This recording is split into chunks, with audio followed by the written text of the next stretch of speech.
Ito no October 25, 2025, ketrambakan tayo, ti may ka 168th commemorative birth anniversary, iti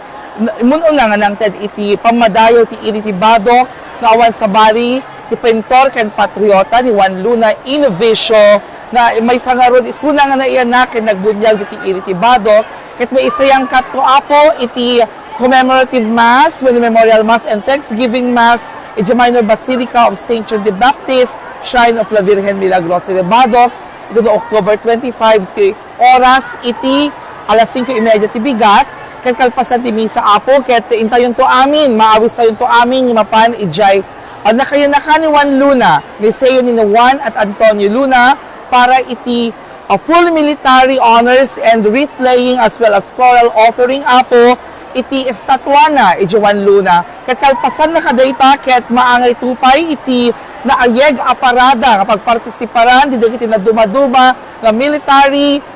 and civic society iti iri tayo apo pakibilangan dagiti eskwelahan ti sekundarya ken na dumaduma pay dagiti opisyales iti barbarangay kastamet apo dagiti CSOs ken na dumaduma pay nga makipagpartisipar iti 168th commemorative birth anniversary ni Juan Luna Innovation. Kitsakbay pa kadayta apo, it's a 1-week celebration because we'll be staging again the Johnny Moon Literary Arts Festa, which we will be focusing on the literary and artistic capabilities of our students from the different secondary, elementary, as well as our teachers beginning October 20, 2025 up to 2022. So,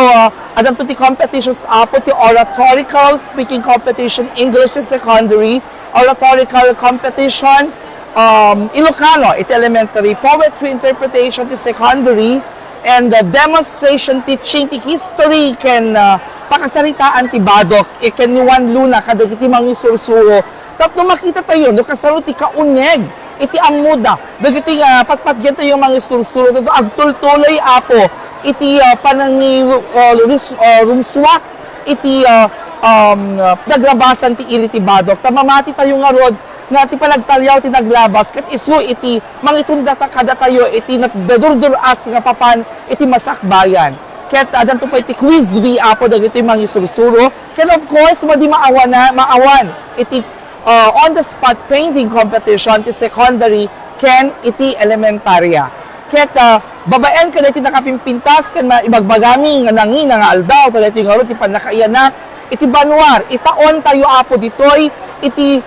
first 100 days when state of the municipality address umunon na the state of the municipality address iti ingumutin mi nga apo mayor natano ka mayor iti natano ka iri ti Badok Honorable Virgilio M. Calahate ket dito apo nga magigan tayo dito nagkaadon nga naobraan na iti umuna nga sa gasot nga aldaw nga ina pa nagtakem akas amati ili ket maawis tayo amin apo adun to nga parparambak ken pabuya na ayeg aparada adati kadiwa nga umay apo tatto ti kastakit maipakita dagiti lokal a produkto ti iri ken ti probinsya na laka magatgatang ta